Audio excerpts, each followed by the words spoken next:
Hey everyone, welcome to our channel.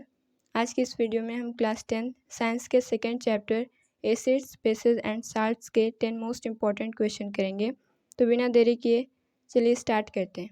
Question number 1 है, if 10 ml of H2SO4 sulphuric acid is mixed with 10 ml of magnesium hydroxide of same concentration, the resultant solution will give which colour with universal indicator. हमारे पास एक strong acid है sulphuric acid और एक strong base है magnesium hydroxide. दोनों हमें same concentration में लेने हैं। इन दोनों को जब हम मिक्स करेंगे यानी जब इन दोनों का रिएक्शन होगा तो जिस प्रोडक्ट का फॉर्मेशन होगा वो कौन सा कलर यूनिवर्सल इंडिकेटर के साथ देगा वो हमें बताना है। तो यहाँ पे आप देखेंगे तो यहाँ पे दोनों एसिड और बेस को हम सेम कंसंट्रेशन में ले रहे हैं। तो जब एसिड और बेस आपस में रिएक्ट करते हैं तो ये साल्ट और वाटर का फॉर्मेशन करते हैं। तो जो साल्ट बनेगा हम उसी के आधार पर बताएंगे कि पीएच क्या होगा या फिर कौन सा कलर हमें देगा। तो यहाँ पे सेम कंसंट्रेशन में दोनों ही लिए गए हैं तो जो साल्ट बनेगा वो न्यूट्रल होगा। तो जो न्यूट्रल का कलर हमें यूनिवर्सल इंडिकेटर में देखने को मिलता है वो होता है ग्रीन। ठीक, तो जब हम सेम कंसंट्रेशन के एसिड और बेस को आपस में रिएक्ट कराएंगे तो हमें जो साल्ट मिलेगा वो न्यूट्रल साल्ट होगा। तो न्यूट्रल का कलर होता है यूनिवर्सल इंडिकेटर में ग्रीन। तो इसका ऑप्शन है option number C, green. Question number 2 है, which of the following salts does not contain water of crystallisation. हमारे पास कुछ साल्ट गिवन है जिनमें से हमें बताना है कि इनमें से किस साल्ट के पास वाटर ऑफ क्रिस्टलाइजेशन नहीं है। वाटर ऑफ क्रिस्टलाइजेशन यानी fixed number of molecules present in one formula unit of salt.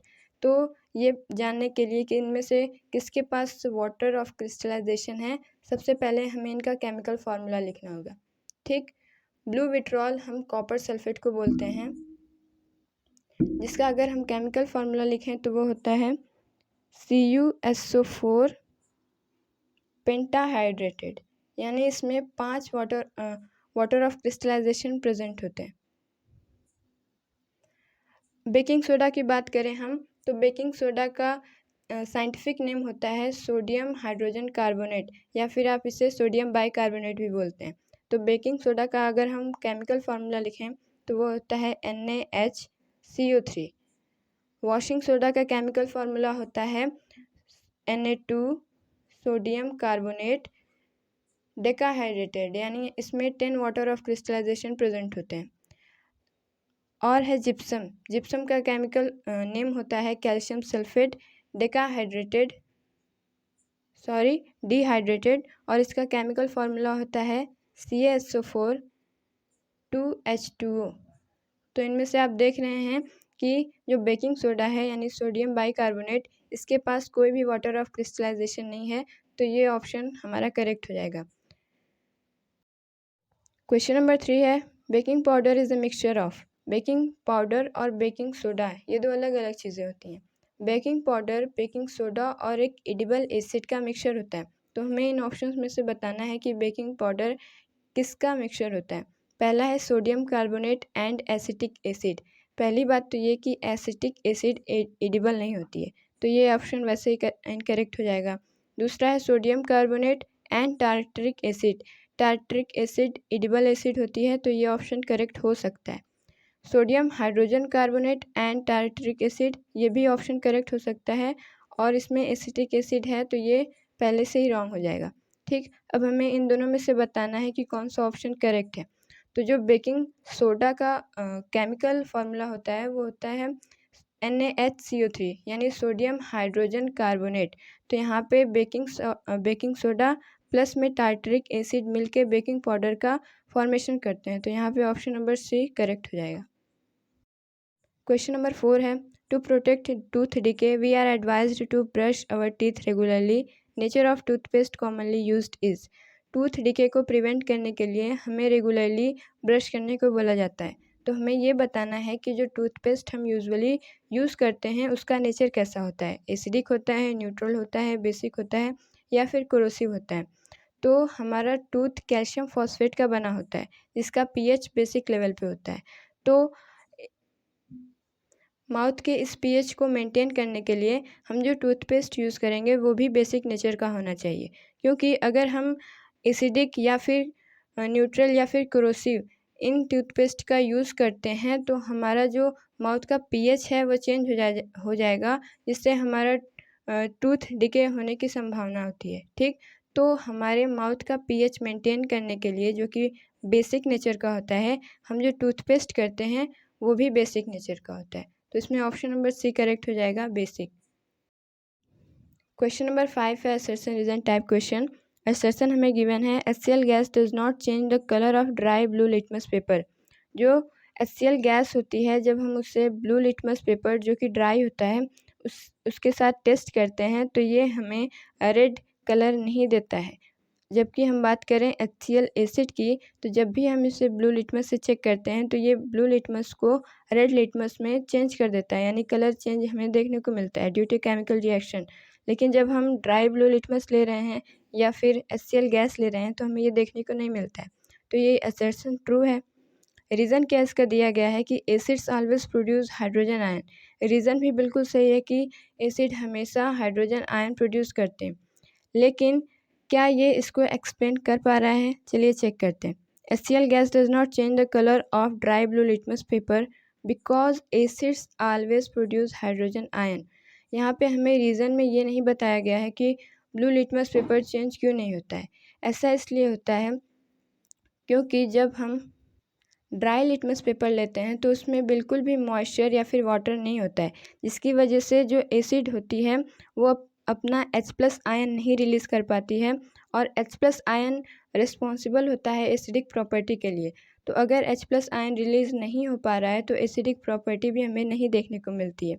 इसीलिए HCl गैस जब हम चेक करते हैं ड्राई ब्लू लिटमस से, जहाँ पे बिल्कुल भी मॉइस्चर नहीं है या फिर वाटर नहीं है, तो वो कलर चेंज नहीं करता है। लेकिन ये रीज़न इसको एक्सप्लेन नहीं कर पा रहा है, तो इसका होगा कि both assertion and reason are true but reason is not the correct explanation of assertion. Okay.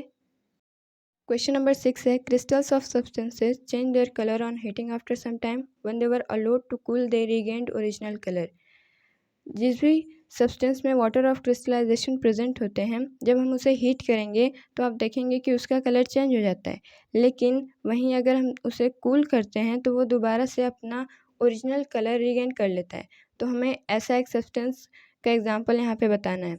तो आपकी बुक में एक एक्टिविटी गिवन है जिसमें हमें कॉपर सल्फेट के वाटर ऑफ क्रिस्टलाइजेशन पे बेस्ड एक एक्टिविटी दी गई है।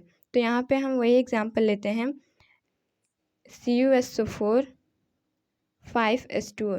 इसमें 5 वाटर ऑफ क्रिस्टलाइजेशन प्रेजेंट होते हैं। जब आप कॉपर सल्फेट को हीट करेंगे तो इसमें से जो इसके वाटर ऑफ क्रिस्टलाइजेशन हैं वो अलग हो जाते हैं।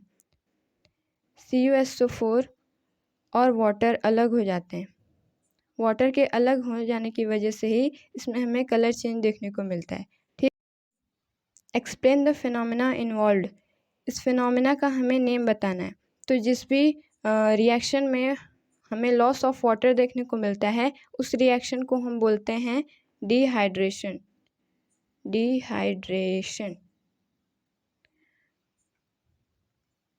तो आप इसे एक्सप्लेन भी कर दीजिएगा कि dehydration is the process in which loss of water is observed. Okay. Question number 7 the pH of the mouth of a person is lower than 5.5. What changes will occur in his mouth? How these changes can be controlled? Write any 2 observation.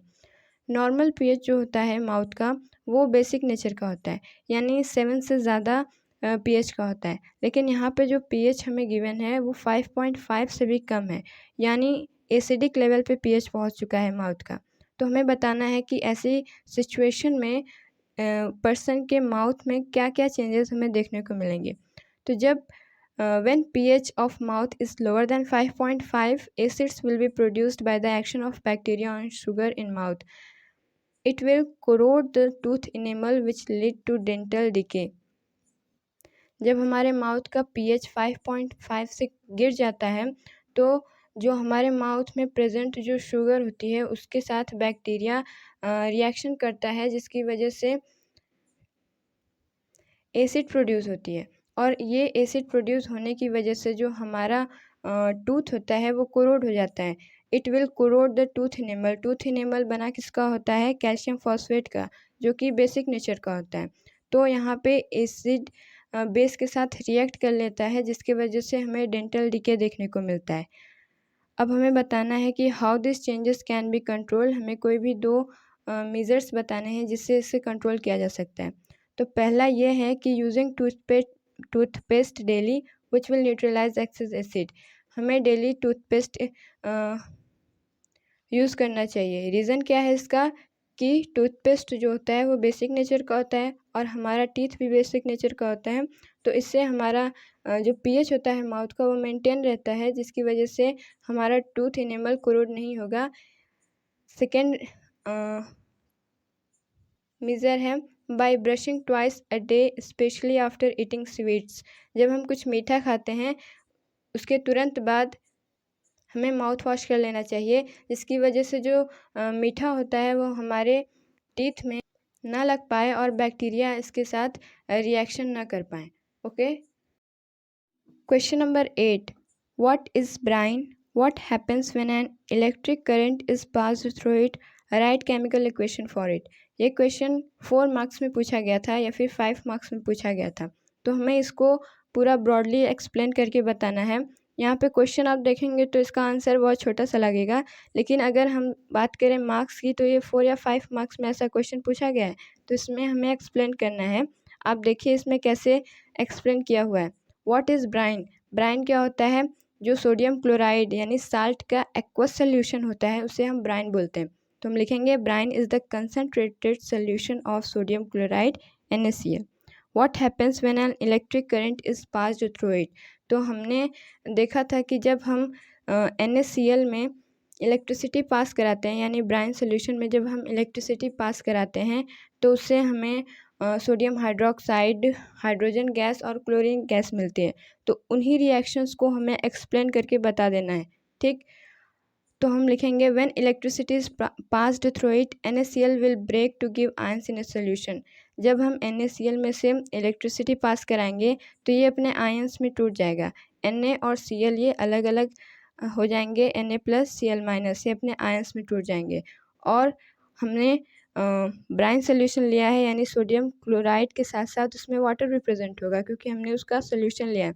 तो water में भी जब electricity pass कराएंगे तो ये भी अपने ions में टूट जाता है।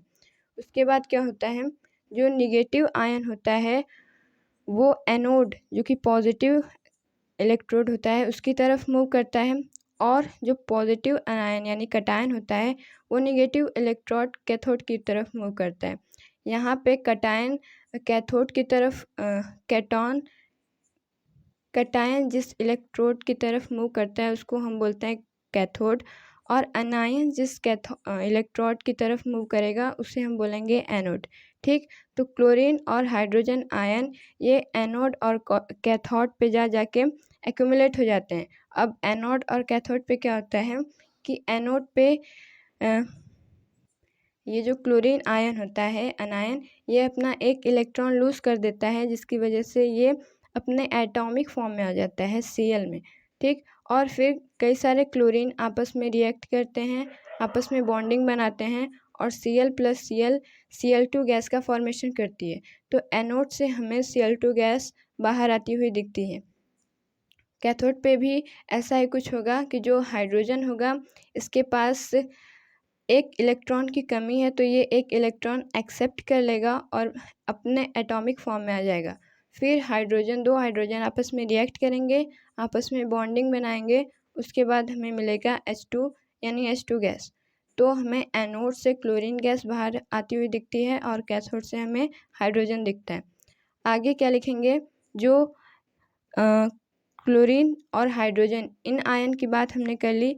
अब इसके अलावा जो सोडियम आयन हाइड्रोक्साइड आयन होते हैं ये दोनों आपस में रिएक्ट करके NaOH जो कि एक बेस होता है उसका फॉर्मेशन करेंगे। ठीक, तो यहाँ पे पूरा कंप्लीट रिएक्शन जो हमारी NCERT में गिवन है लास्ट में हम वो लिख देंगे कि जब NaCl और वाटर यानी ये ब्राइन सोल्यूशन है, इसमें जब हम इलेक्ट्रिसिटी पास कराते हैं तो यहाँ पे दो NaOH के मॉलिक्यूल बनते हैं, दो NaOH बनते हैं यानी बेस, प्लस में हाइड्रोजन गैस, प्लस में क्लोरीन गैस।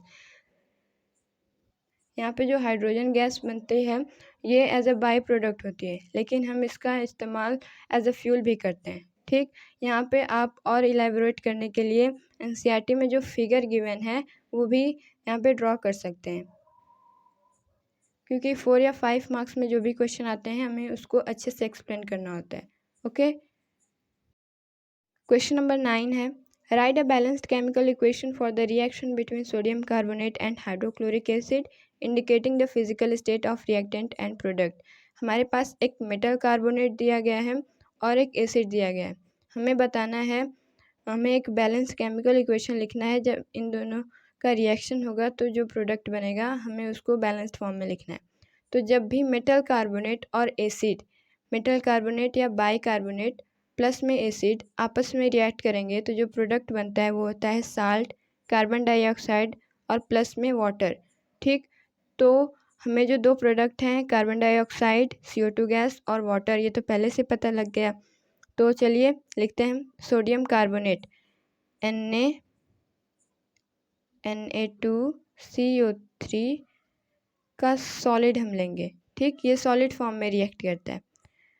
जब ये रिएक्ट करेगा HCl के साथ, HCl हमेशा हम डाइल्यूट फॉर्म में लेंगे क्योंकि एक स्ट्रॉन्ग बेसिस है, एसिड है। तो जब भी हम एसिड या फिर बेस जो कि स्ट्रॉन्ग होते हैं उनका जब रिएक्शन कराते हैं तब हम उसका डाइल्यूट सोल्यूशन लेते हैं। ठीक, तो यहाँ पर हम HCl का एक्वस सोल्यूशन लेंगे। ये क्वेश्चन में गिवन है, हमें बताना है प्रोडक्ट क्या बनेगा। तो यहाँ पे आप देखेंगे कि जो ये सोडियम कार्बोनेट है ये इसके निगेटिव के साथ, यानी इसका पॉजिटिव इसके निगेटिव के साथ चला जाएगा तो मिलेगा हमें NaCl। तो जब भी मेटल कार्बोनेट और हाइड्रोक्लोरिक एसिड या फिर कोई भी एसिड आपस में रिएक्ट करेंगे तो हमें साल्ट देंगे। तो यहाँ पे जो साल्ट हमें मिला है वो है NaCl, प्लस में जो दो प्रोडक्ट होते हैं वो होते हैं CO2 गैस, ये रिलीज़ होगी और हमें प्लस में वाटर मिलेगा। अब इसे बैलेंस करते हैं। यहाँ पे दो सोडियम हैं तो यहाँ पे हम 2 लिख देंगे। यहाँ पे क्लोरीन 2 हो गया, इधर क्लोरीन एक ही है तो यहाँ पे हम 2 लिख देंगे। यहाँ पे क्लोरीन, यहाँ पे अगर हम हाइड्रोजन की बात करें यहाँ पे 2 हाइड्रोजन है, यहाँ पे 2 हाइड्रोजन।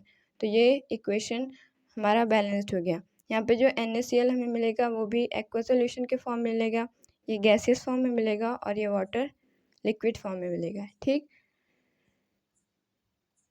तो ऐसे रिएक्शंस लिखने के लिए हमें पता होना चाहिए कि जब एसिड मेटल ऑक्साइड के साथ रिएक्ट करेगा, metal carbonate, metal by carbonate इनके साथ रिएक्ट करेगा तो क्या क्या प्रोडक्ट देता है। इससे हम आसानी से रिएक्शन लिख सकते हैं। लास्ट क्वेश्चन है question number 10, define water of crystallisation, give the chemical formula for 2 compounds as examples, how can it be proved that the water of crystallization make a difference in state and color of compound। ये पूरा question आपकी book में given जो last activity है उस पर based है, जिसमें हमने देखा था कि जब हम CuSO4 5H2O यानी कॉपर सल्फेट के वाटर ऑफ क्रिस्टलाइजेशन को जब हम हीट करते थे तो उसका कलर चेंज हो जाता था, दोबारा उसमें वाटर ऐड करते थे तो वो अपने ओरिजिनल कलर को रीगेन कर लेता था। उसी एक्टिविटी पे ये बेस्ड क्वेश्चन है। तो हमें बताना है पहले कि वाटर ऑफ क्रिस्टलाइजेशन हम किसे बोलते हैं।